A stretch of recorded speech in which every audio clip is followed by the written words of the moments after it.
Yo, what is up guys? It's Pedro here, and in today's video we will be going over the final injury report for the Washington Commanders Week 7 matchup against the Green Bay Packers. Jahan Dotson, William Jackson III, Sam Cosmi, guys like that will be going over that. So if you guys are new, make sure to subscribe for Washington and NFL content on the road to 10,000 subscribers. So please help me get there. Also hit that like button and turn on that notification bell so you never miss a video.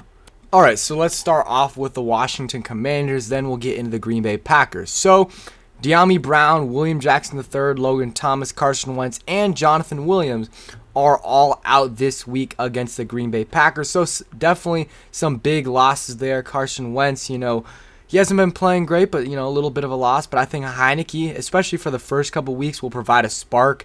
And I think might be a little bit better than what Wentz was lately. Not saying he's a better player. I think Carson Wentz overall is the better player, but in this offense, with the state of this offensive line, I think Heineke might be a little bit better those first couple weeks. And then Jonathan Williams, he's out, but not going to be a huge loss because we got Brian Robinson back. So I think that's going to be fine. Logan Thomas will be missed. We need him in the red zone there. Unfortunate that he has another injury. Hopefully he will be good to go next week. He said he felt a little bit better this week. William Jackson III, he's got that back injury, but we know what's really happened, and it's the trade stuff. And then De'Ami Brown, I still don't know what the injury is there, but I don't think he practiced at all this week, so unfortunate right there. John Bates is questionable for the game, dealing with a little bit of a hamstring injury. Sam Cosmi also questionable. I think he was limited all week. Still got that thing over his hand, so a little bit limited there. He's got to get used to playing with a little bit of a brace on his hand. And Jahan Dotson is actually questionable, and I thought he was possibly going to be listed out after kind of tweaking his hamstring yesterday, but he felt better today. But Rivera said they'll err on the side, on the safe side with Dotson. So I think since he tweaked it, he might be out for this week, but this week only. But if they play him, hopefully he doesn't tweak it, because then that would probably have him out for a while. Not gonna lie. So overall, still dealing with a lot of injuries, especially Logan Thomas, John Bates, Cosby, and Jahan Dotson. Those guys are kind of big contributors. John Bates in the blocking game, but we'll have to do.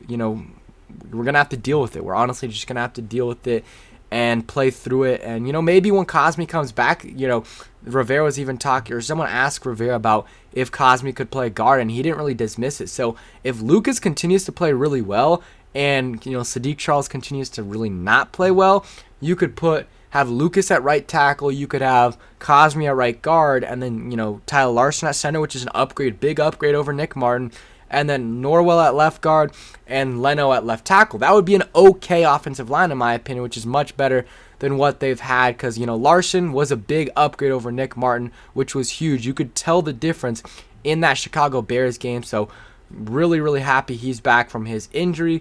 And then Lucas was actually pretty solid. And then if Cosmi's good and he can play right guard, that's an upgrade definitely over Sadiq Charles. I think Cosmi can be an elite, or can be a really good right guard, but he could be a good tackle as well, and tackle is more important than guard. We'll see what they do there. Now going on to the Packers injury. So Elton Jenkins, one of their, I believe he's a tackle, but he also can play guard. He's good to go. He was cleared from the injury report. Christian Watson, the rookie receiver, he's out. Randall Cobb, veteran receiver, he is out. And Jake Hansen is also out. So they're not dealing with that many injuries, honestly. So, Commanders definitely dealing with more injuries, but it's at home, and this is a winnable game for sure. I'm not sure if I'm going to have a preview video. Might have one tomorrow, but definitely will have one, either a preview video or preview stream tomorrow, so make sure you guys stay tuned for that.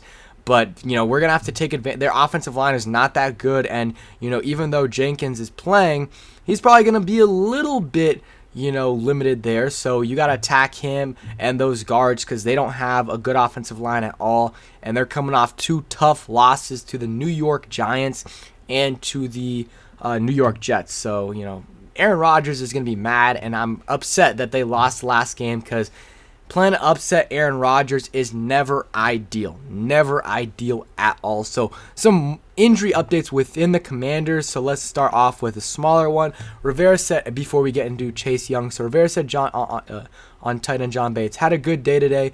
Bates told him his hamstring is feeling a lot better than last week, and then how he felt even on Tuesday. Key will be how he feels tomorrow morning. If he can't play, Alex Armo would go, but he's more of a fullback type, played for the Panthers, of course, but also was on the Commanders roster in the second half of last year. So hopefully John Bates can go. If he, not, a lot of those targets will be going to Cole Turner, who actually had a couple, had one big catch last week and also had a smaller catch as well. So I want to see more of Cole Turner with Logan Thomas out.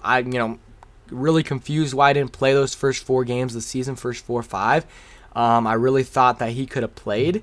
And, I love Armani Rogers, but, like, Cole Turner's clearly more talented than him, and I think he should have been seen in the field for sure. But now we're going to see him play, so that is good news for sure.